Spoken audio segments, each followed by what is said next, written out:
Belinda Johnson stood frozen in the doorway of the Whitaker mansion, watching three 6-year-old boys turn the elegant living room into a war zone.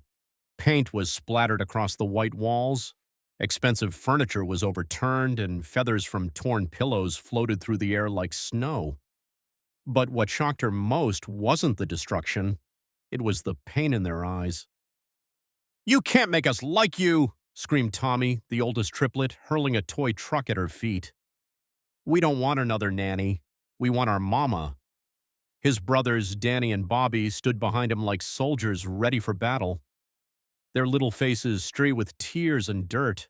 They had driven away 17 nannies in 6 months, and they were determined to make Belinda number 18. But as Belinda looked at these heartbroken children, she didn't see monsters. She saw three little boys who were drowning in grief and terror, desperately trying to protect themselves from being hurt again. "I know you miss your mama," Belinda said softly, stepping carefully over the broken toys scattered across the floor. "And I'm not here to replace her. I'm here because I think you need someone who understands what it feels like when your world falls apart." The boys stopped throwing things, surprised by her gentle words. No nanny had ever talked to them like this before. Tommy stared at her with suspicious eyes. "You don't know anything about us." Belinda knelt down so she was at their eye level. "You're right. I don't know everything about you yet, but I know that you're scared. I know that you're angry, and I know that you think if you're mean enough to me, I'll leave just like all the others did." The three boys exchanged glances, clearly not expecting this response. "But here's the thing," Belinda continued with a small smile. "I'm not going anywhere, and by the end of today, I'm going to show you something that will change everything." Tommy's eyes narrowed. "What?" Belinda stood up, brushing feathers off her dress. "I'm going to show you that it's okay to let someone new care about you, even when your heart is broken." Just then, the sound of heavy footsteps echoed from the hallway and the boys' faces went pale with fear. "He's coming," Danny whispered. "Daddy's going to be so mad about the mess." But what happened next would shock everyone in that house, including the man who had spent 6 months believing his sons were impossible to reach. 6 months earlier, John Whitaker sat in his corner office on the 45th floor of Whitaker Industries, staring at his phone as it rang for the third time that morning. He knew it was either his assistant with another nanny crisis or the boys' school with another incident report. He was right. It was both. "Mr. Whitaker," his assistant Rebecca said when he finally answered, "I have bad news and worse news." John rubbed his temples, feeling the familiar headache starting. "Give me the bad news first," the school called. The boys started a food fight in the cafeteria, locked their teacher in the supply closet, and refused to come out of the playground tunnel when it was time for class. John sighed deeply. "And the worst news, nanny number 17 just quit." Mrs. Patterson said, and I quote, "Those children are possessed by demons, and no amount of money is worth risking my sanity." John felt like his world was crumbling. 6 months ago, he had been a successful businessman with a beautiful wife and three happy children. Now, Sarah was gone, killed in a car accident that had shattered their family. And John was drowning, trying to be both father and mother to three heartbroken boys who seemed determined to destroy everything around them. "Rebecca, call the nanny agency. Tell them we need someone immediately." "Sir, I already did. They said they're out of candidates. Word has gotten around about the boys, and no one wants to work for the Whitaker family anymore." John stared out his office window at the city below. He was worth over $2 billion, but all his money couldn't solve the most important problem in his life. His sons were falling apart, and he didn't know how to put them back together. At 35, John had built an empire from nothing. He was brilliant, determined, and had never met a problem he couldn't solve. But grief had changed his boys into strangers, and John felt helpless watching them spiral into anger and destruction. The truth was, John was struggling with his own grief. Sarah had been his best friend, his partner, and the heart of their family. Without her, John felt lost and overwhelmed. He worked longer hours because it was easier than facing the empty house and his son's accusing eyes. The boys blamed him for their mother's death, though they never said it out loud. Sarah had been driving to pick up a surprise gift for John's birthday when the accident happened. The guilt was eating John alive, and he knew his sons felt it too. "Sir," Rebecca's voice brought him back to reality, "what should I do about finding a new nanny?" John thought for a moment. Post. In early childhood education, what I have is 8 years of experience working with children and a childhood that taught me what it feels like when your world falls apart. John was surprised by her honesty. "What do you mean?" "My parents died when I was 7. I spent the rest of my childhood in foster care, moving from family to family. I know what it's like to be scared that everyone you care about will leave you. I know what it's like to push people away because it hurts less than being abandoned." Belinda leaned forward slightly. "Mr. Whitaker, I've read about your family's loss, and my heart breaks for what you and your sons are going through. Your boys aren't bad children. They're grieving children, and grief in children often looks like anger and defiance." John felt something he hadn't felt in months: hope. The previous nannies all said, "My sons were impossible to manage." "That's because they were trying to manage them instead of trying to understand them," Belinda said gently. "Your sons aren't trying to be difficult, Mr. Whitaker. They're trying to survive."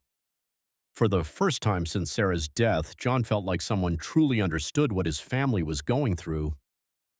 "Miss Johnson, I have to warn you. My sons have driven away 17 nannies in 6 months. They can be destructive." Belinda smiled. "Mr. Whitaker, I've worked with children who set their foster homes on fire because they were afraid of being hurt again. I've worked with kids who broke everything they touched because they felt broken inside. Destruction is just pain with nowhere else to go." John stared at this remarkable woman who seemed to see his sons as human beings instead of problems to be solved. "When can you start?" he asked. The next morning, Belinda arrived at the Whitaker mansion at 7 a.m., carrying a thermos of coffee and a bag of homemade cookies. She knew that first impressions mattered, especially with children who had been hurt. John met her at the door looking exhausted and stressed. "The boys are still asleep, but they'll be up soon. Are you sure you're ready for this?" Belinda handed him the thermos. "Thought you might need some coffee. And Mr. Whitaker, I want you to know that whatever happens today, I'm not giving up on your sons." John was touched by the simple gesture. When was the last time someone had thought to bring him coffee? "Thank you, Miss Johnson. That's very kind. Please call me Belinda." At exactly 7:30 a.m., the sound of running feet echoed through the house, followed by shouting and the crash of something breaking. "They're up," John said with a grimace. Belinda followed the noise to the kitchen, where she found 3 identical boys with dark hair and bright blue eyes engaged in what looked like a syrup war. The kitchen island was covered in sticky mess, and one of the boys was standing on a chair preparing to dump an entire bottle of orange juice on his brothers. "Food fight!" yelled one of the boys when he saw Belinda in the doorway. Instead of getting angry or trying to stop them, Belinda did something unexpected. She laughed. "Wow," she said, walking calmly into the chaos. "You guys are really good at making messes. I'm impressed." The boys stopped mid-fight, confused by her reaction. "You're not going to yell at us?" asked one of them. "Why would I yell? This looks like it was actually pretty fun, though. I bet you're all sticky now." The boys exchanged glances, clearly thrown off by Belinda's calm response. "I'm Belinda," she continued, sitting down at the kitchen table as if sticky floors and food-covered children were perfectly normal. "And I brought cookies, but I guess you're probably too full from eating all that syrup to want any." "We weren't eating it," one boy said defensively. "We were throwing it." "Ah, I see. Much more fun than eating it, I bet. What are your names?" The oldest boy, who seemed to be the leader, crossed his arms suspiciously. "I'm Tommy, that's Danny, and that's Bobby, and we don't like nannies." "That's okay," Belinda said cheerfully. "I'm not really a nanny anyway." "What are you then?" Danny asked, curious despite himself. "I'm a friend who happens to know how to make really good cookies and tell awesome bedtime stories." Bobby, the youngest, perked up. "What kind of stories?" "All kinds. Stories about brave knights, magical animals, and kids who go on amazing adventures." The boys were clearly interested, but Tommy wasn't ready to let his guard down. "We don't want friends," he said firmly. "Friends leave." Belinda's heart ached at the pain in his voice. "You're right, Tommy. Sometimes friends do leave. Sometimes people we love leave, even when they don't want to. The boys went quiet, and Belinda could see tears forming in their eyes. But you know what I learned? Belinda continued gently. Just because someone leaves doesn't mean they didn't love you, and it doesn't mean that everyone else will leave too. Our mama left, Bobby whispered, his voice breaking. I know, sweetheart, and I bet that hurts so much to. Peaceful morning was about to be shattered by news that would threaten to tear their fragile new beginning apart. John's phone rang just as the boys were finishing their cookies, and his face went pale when he saw the caller ID.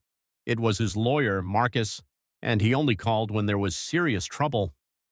John, we have a problem, Marcus said without any greeting.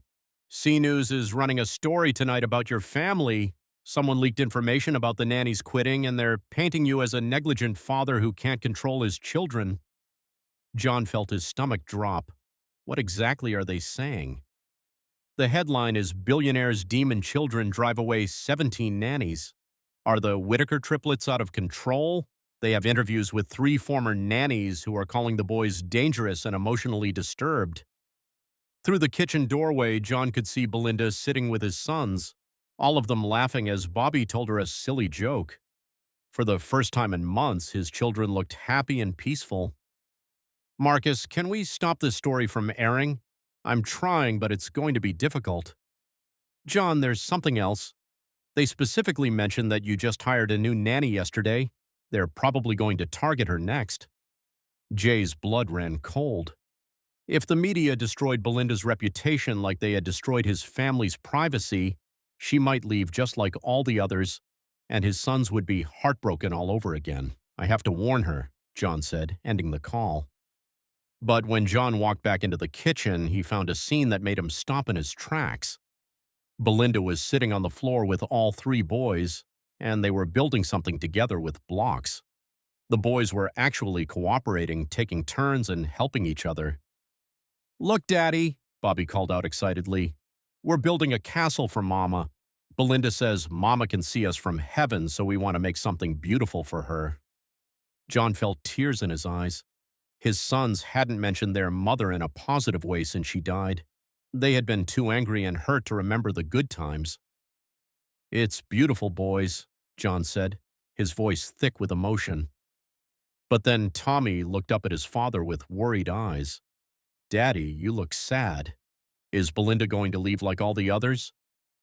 John looked at Belinda, who was watching him with concern. He knew he had to tell her about the new story, but he was terrified that she would run away to protect herself. Boys, Belinda said gently, why don't you keep working on the castle while I talk to your dad for a minute? John and Belinda stepped into the living room, and John took a deep breath. Belinda, there's something I need to tell you. The local news is running a story tonight about my family. They're going to make my sons look like monsters, and they'll probably come after you next. Belinda listened quietly as John explained about the media attention and the damage it could do to her reputation. I understand if you want to leave, John said sadly. I won't blame you for protecting yourself, but I want you to know that in one day you've done more for my boys than anyone has been able to do in 6 months. Belinda was quiet for a long moment, thinking, Mr. Whitaker, can I ask you something? Of course. Do you believe your sons are monsters? John was shocked by the question. Of course not. They're grieving children who miss their mother. Then why does it matter what strangers on TV say about them? John stared at her. Because it will affect their futures, their school, their friendships, their opportunities, or Belinda said gently, it will show them that the people who really love them will stand by them no matter what the world says. She walked to the window and looked out at the garden where Sarah used to play with the boys. Mr. Whitaker, I've been judged my whole life. Foster kid, no parents, no fancy education. People looked at me and decided I wasn't worth much, but a few people saw past all that and believed in me anyway. Those are the people who changed my life. Belinda turned back to John. Your sons need to know that they're worth fighting for. If I run away the first time things get difficult, what does that teach them about their own worth? John felt his heart swell with admiration for this incredible woman. So you're staying? I'm staying, but I have one condition. Anything. When that news story airs tonight, we watch it together as a family, all of us, and we talk about it honestly. John nodded, though he was worried about how the boys would react to seeing themselves portrayed as problem children on television. The rest of the day was magical in a way the Whitaker house hadn't experienced since Sarah's death. Belinda seemed to have an intuitive understanding of what each boy needed. When Danny had a meltdown because he couldn't find his favorite team, Belinda didn't try to distract him or tell him to stop crying. Instead, she sat with him and let him cry. Robbie destroyed property, refused to follow rules, and seemed to take pleasure in making adults miserable. I've never encountered such difficult children. Tommy's face crumpled. Are we really that bad, Daddy? Before John could answer, Belinda spoke up. Boys, do you know what I see when I look at you? The triplets shook their heads. I see three brave little boys who love their mama so much that they're willing to fight the whole world to protect her memory. I see children who are smart enough to test new people to make sure they're safe to trust. And I see kids who have big hearts that are just waiting for the right person to help them heal. On the TV, the second nanny was speaking. The father is never around, so these children have no discipline or structure. They need professional help, not another nanny. John felt his anger rising, but Belinda remained calm.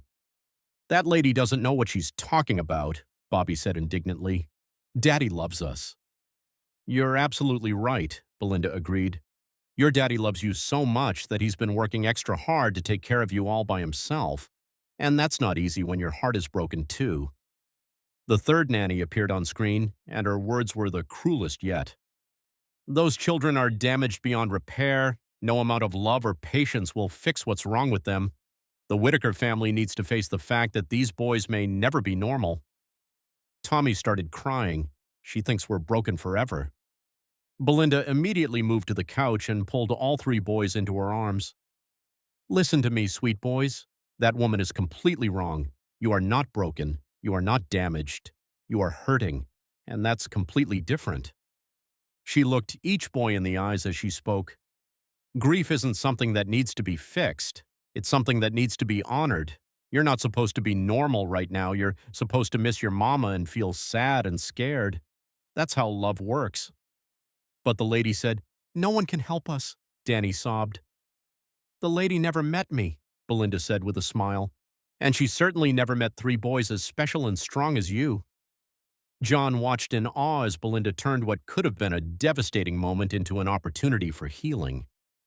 The next morning, John's phone was ringing nonstop. The news story had gone viral, and public opinion was split between people who felt sorry for the boys and people who thought they were spoiled brats who needed discipline. John's business partners were calling, worried about how the negative publicity would affect their companies. The boys' school called to schedule a meeting about addressing the behavioral concerns raised in the media, but the worst call came from Child Protective Services. Mr. Whitaker, we've received several complaints about your children following last night's news story. We need to schedule a home visit to assess the situation. John felt like his world was falling apart again. If CPS decided his sons were out of control, they could recommend removing them from his home. When he hung up, he found Belinda in the kitchen making breakfast with the boys. They were all wearing aprons and giggling as they flipped pancakes. Bad news? Belinda asked, seeing his expression. C wants to do a home visit. People are calling my sons dangerous based on a one-sided news story. The boys stopped laughing and looked scared. Are they going to take us away, Daddy? Bobby asked in a tiny voice. John knelt down and pulled his sons close. I will never let anyone take you away from me. Never. But privately, John was terrified. What if the social worker believed the media narrative? What if they decided the boys were better off in foster care? Mr. Whitaker, Belinda said quietly, may I make a suggestion, please? What if we invited the social worker to spend a whole day with us? Not just an hour-long visit, but a real day where they can see what your boys are actually like. Do you think that would work? Belinda smiled. I think anyone who spends real time with Tommy, Danny, and Bobby will see what I see. Three amazing kids who just need love and patience. 3 days later, Mrs. Rodriguez from Child Protective Services arrived for her visit. She was a stern-looking woman in her 50s who clearly expected to find chaos and dysfunction. Instead, she found three boys helping Belinda make cookies for their father's office staff. "Good morning, Mrs. Rodriguez," Belinda said warmly. "The boys are excited to show you their morning routine." Mrs. Rodriguez looked skeptical as she watched Tommy carefully measure flour while his brothers took turns stirring the bowl. "We're making cookies for Daddy's workers," Bobby explained proudly.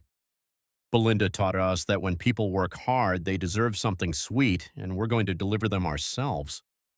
Danny added, "We want to say thank you for helping Daddy build his buildings." Mrs. Rodriguez raised an eyebrow. "These are the same children who were described as uncontrollable on